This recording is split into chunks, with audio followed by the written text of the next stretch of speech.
dance, go ahead now. When there's diamonds in his pockets, and that's not bread now. This one said it won't stop. Benvenuti a una nuova puntata della TV dei ragazzi. Vediamo il sommario di oggi.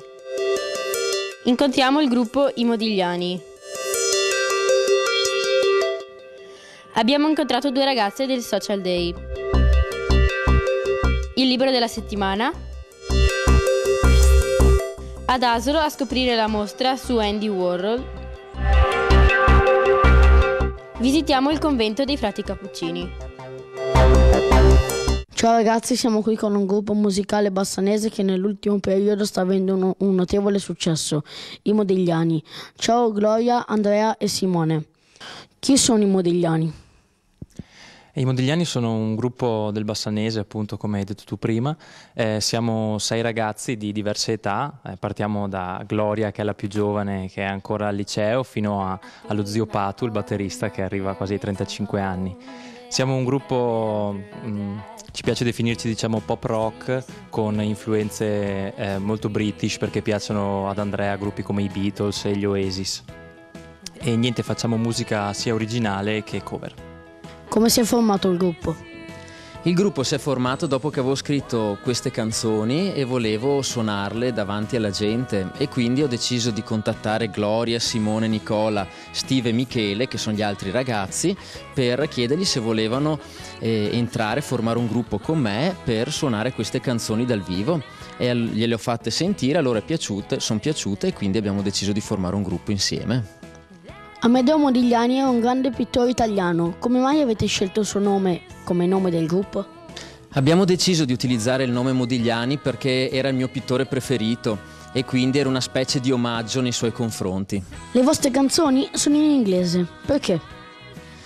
Le nostre canzoni sono in inglese perché sono un grande fan dei Beatles e di tutta la musica inglese degli anni 60. Sono nato e cresciuto ascoltando queste canzoni che mi faceva ascoltare mio papà da piccolino, e quindi mi è venuto automatico provare a scrivere canzoni in questa lingua. Da dove traete ispirazione per la vostra musica? Dalla vita di tutti i giorni, dalle ragazze che magari te provi a chiederle di uscire e non ci stanno, e quindi ci rimani male e ti viene da scrivere una canzone. Quindi in genere dalla vita di tutti i giorni mi viene ispirazione per scrivere le canzoni. Avete partecipato al Festival Show l'anno scorso. Com'è andata? Raccontateci l'esperienza. Beh, l'esperienza del Festival Show è stata veramente importante per noi, quanto ci ha messo veramente di fronte a una realtà a cui non eravamo abituati, perché noi, venendo, diciamo, da una cittadina abbastanza piccola, ci siamo visti a cantare sullo stesso palco di grandi artisti come Albano, Dolcenera e tanti altri, e poi a fare la finale appunto all'Arena di Verona, che è stata veramente un'esperienza grande per noi, molto emozionante, perché avere davanti tutti quegli spettatori è stato veramente emozionante. E che dire, a noi è piaciuto moltissimo, è stato veramente lungo il processo per arrivare fino alla finale, però ne valsa la pena. Come progettate e costruite i vostri video? I nostri video vengono fatti in collaborazione con un regista di nome Marco Belli, che è un regista qua del Bassanese, che ci ha dato molte idee per la realizzazione del video e ha realizzato effettivamente alla fine il video. Abbiamo voluto girare alcune scene del video sopra un edificio abbastanza alto in Viale delle Fosse, in modo da rendere omaggio alla nostra città Bassano. Infatti nel retro della scena si vede benissimo la città con la torre. Abbiamo un'ultima domanda. Progetti per il futuro? Beh sì, i progetti per il futuro sono tanti. Da poco abbiamo pubblicato online il nostro disco, Sights, e quindi cercheremo di promuoverlo al meglio possibile. E poi Andrea, che è il nostro compositore principale, sta lavorando ad un disco in italiano, quindi cercheremo nei prossimi mesi di dargli manforte in questo progetto, e poi cercare di rimanere ovviamente sempre attivi nell'ambito locale con i live. Beh ragazzi, complimenti davvero, vi auguriamo un immenso bocca al lupo. Grazie al lupo, Francesco. Siamo andati a vedere la mostra di Andy Warhol.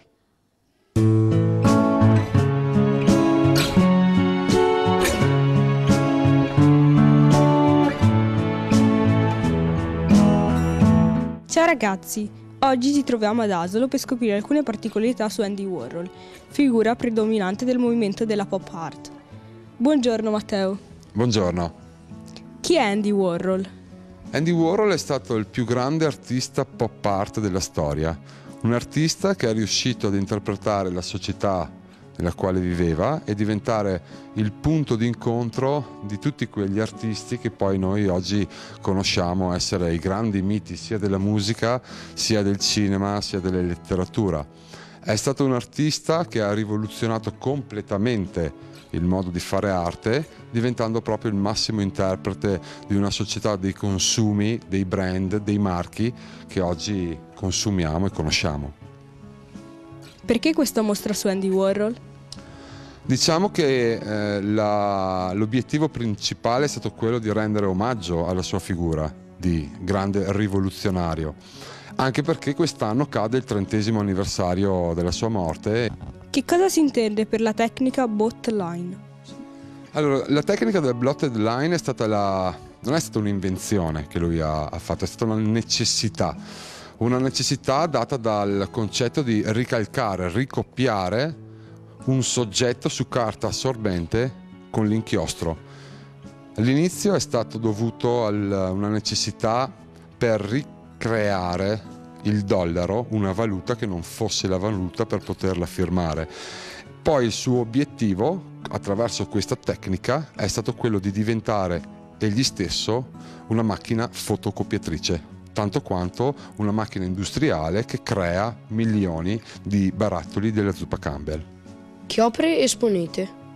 Sono all'incirca più di 60 opere e per raccontare l'intero percorso di Andy Warhol siamo partiti proprio dalle zuppe Campbell, dai Kellogg's, gli Half Dollar, per arrivare poi essendo che celebriamo un po' i 30 anni dalla morte di Andy Warhol, abbiamo anche in esposizione una delle sue ultime opere che è The Last Supper, è un omaggio a Leonardo da Vinci e ricorda proprio anche per noi importante perché ricorda la sua ultima mostra, il Refettorio delle Stelline a Milano, e che era proprio dedicata alla figura di Leonardo da Vinci.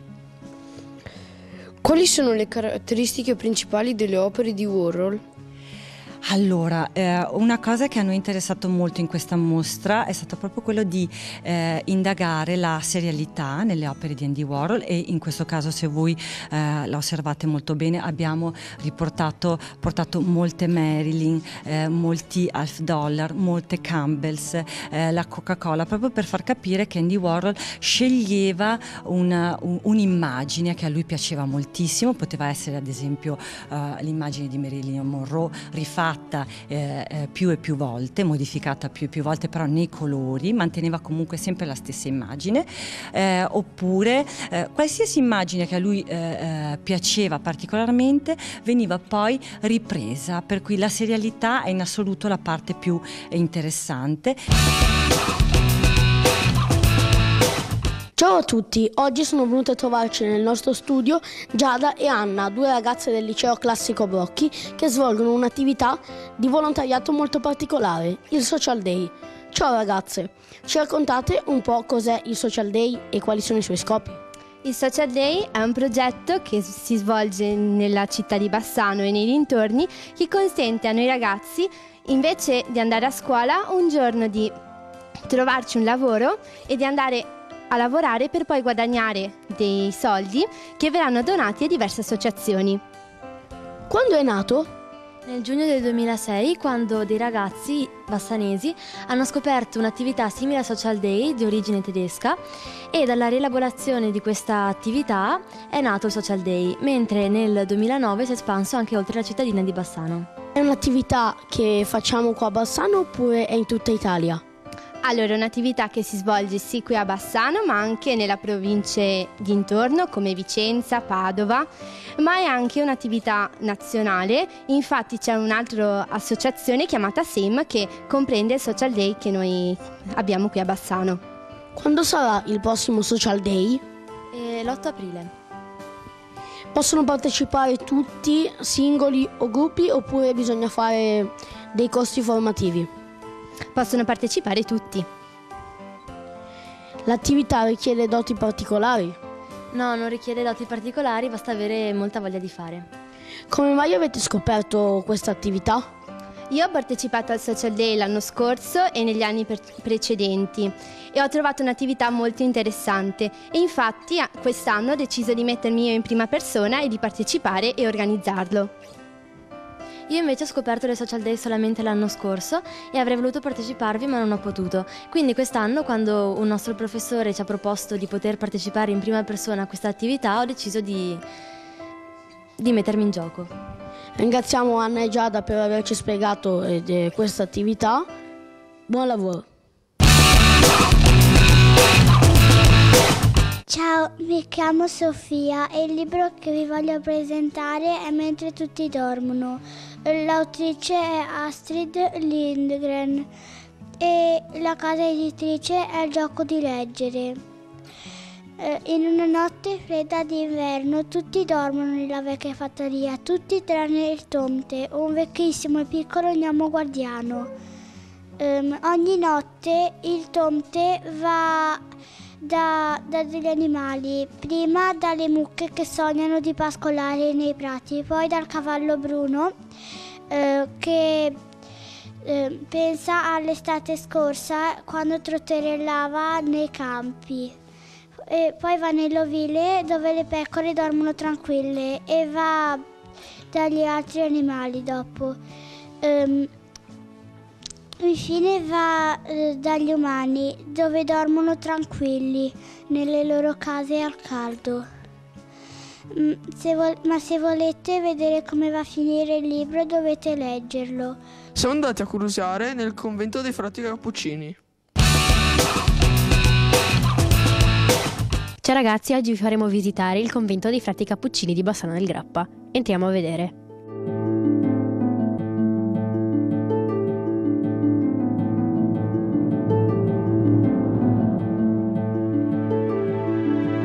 Buongiorno padre Claudio.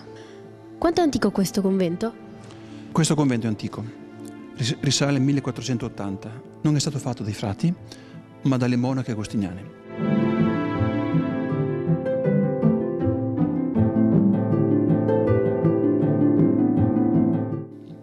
Com'è strutturato? Allora qui abbiamo la chiesa, che vedrete.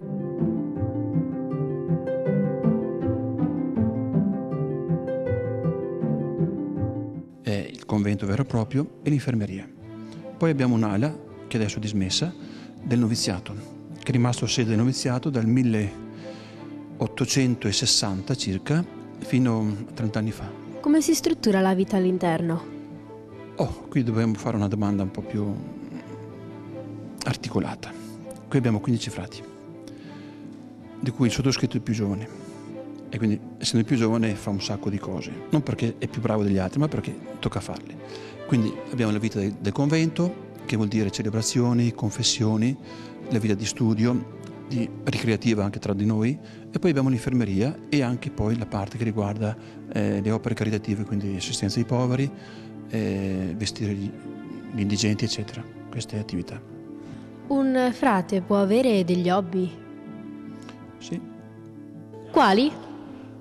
Beh, allora c'è quello calcistico, quindi sport, tifoserie varie. Il sottoscritto proprio non gli interessa più di tanto. Tecnologia, qualcosa, il sottoscritto è negato anche per quella, ma comunque vabbè, mi difendo. Oppure attività extra, che vuol dire volontariato.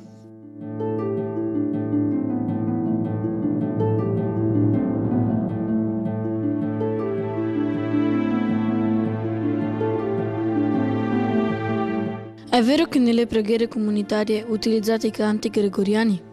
Sì, utilizziamo i canti gregoriani anche in chiesa. Chi viene frequenta la nostra chiesa, per esempio le messe domenicali oppure feriali, abbiamo dei canti tipicamente gregoriani. Oppure i salmi con melodia gregoriana.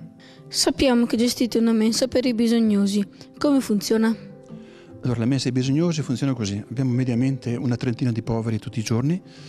Abbiamo dei volontari che si alternano 2 o 3 per ogni giorno e quindi li assistono loro. Quindi c'è mangiare ma anche vestiario eventualmente per chi avesse bisogno. La mensa dei poveri ha bisogno di volontariato e materiale di prima necessità come cibo e vestiti? Sì, abbiamo bisogno. Di fatto ogni giorno, perché abbiamo anche, a parte i volontari fissi che vengono qua tutti i giorni, alternandosi a due, abbiamo anche gente esterna, quindi famiglie oppure botteghe, negozi, che chiamando su chiamata il sottoscritto va a prendere il cibo, oppure lo portano loro, che può essere pane, può essere scatolame, può essere anche vestiario. Nell'immaginario collettivo i frati coltivano erbe mediche nel loro orto. Ne avete uno? Abbiamo l'orto, ci manca l'ortolano che coltivi le erbe mediche. Però noi avevamo a Tiene uno, è il padre Cassiano, i più anziani dei nostri frati se lo ricordano molto bene, perché di fatto lui ha inventato dei decotti depurativi e si fanno ancora. In questo convento è passato anche un santo? Più di uno, a dire il vero. Uno, il più conosciuto, è San Leopoldo Mandic, vissuto qua nel 1880, ha fatto il noviziato qui, poi casomai andremo a vedere la cappella, dove ha vestito l'abito e ha professato i voti religiosi.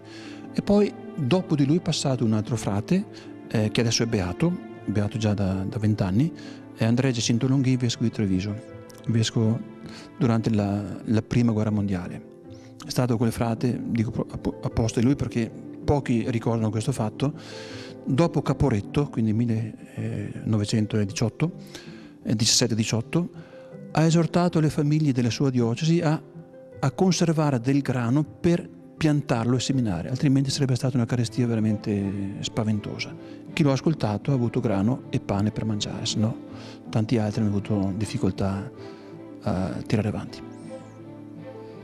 Molte grazie per l'accoglienza e la disponibilità. Linea allo studio.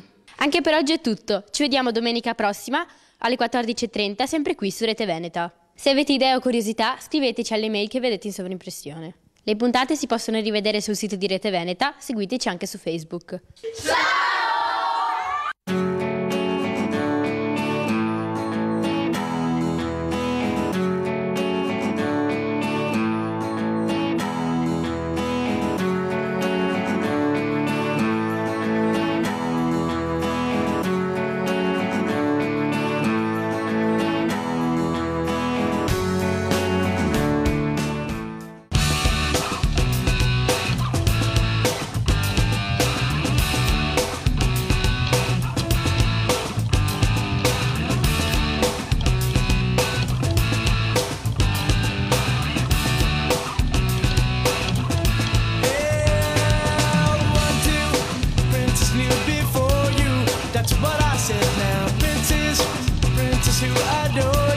Just go